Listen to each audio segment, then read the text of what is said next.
Russian presidential envoy Alexander Lavrentyev has threatened to eliminate Syrian opposition factions that resist being deported to the northern stronghold of Idlib, according to Syria Call news agency. The comments, which came during the 9th round of peace talks in Astana, also made reference to groups in eastern Ghouta who had struggled against the Syrian regime's onslaught last month, with Lavrentyev vowing that those who did not accept forced displacement would meet the same fate. Lavrentyev further criticized the US for failing to send a delegation to observe the latest round of Syrian negotiations, but said that its absence would not impact the decisions made.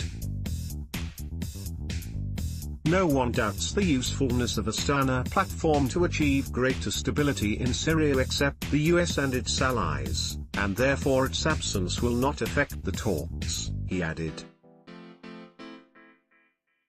The Russian-led Syria talks came to an end yesterday afternoon, after failing to edge the 7-year conflict closer to a political settlement, casting the future of diplomatic efforts to end the crisis into uncertainty.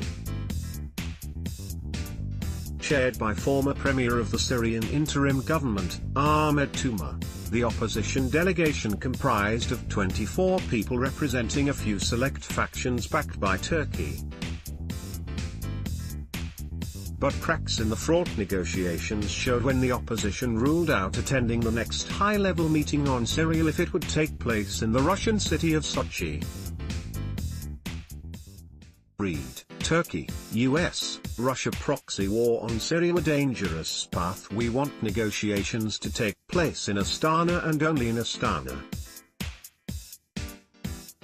If the guarantor countries want to hold another meeting in another country, that is up to them, Tuma concluded.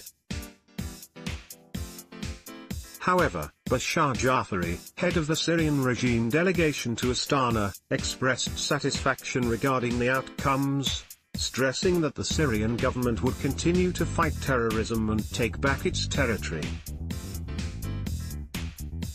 Lavrentyev's comments came on the same day that IHS Terrorism and Insurgency Center, JTIC, released a report which found that airstrikes against Syrian opposition groups have gone up 150% since Russia intervened in the conflict in 2015, helping the regime triple the territory under its control.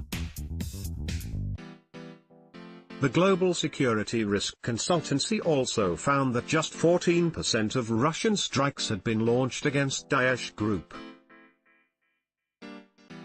Russia and the Syrian regime have been employing a strategy of crushing smaller opposition outposts in the country and evacuating fighters and civilians to the northern stronghold of Idlib.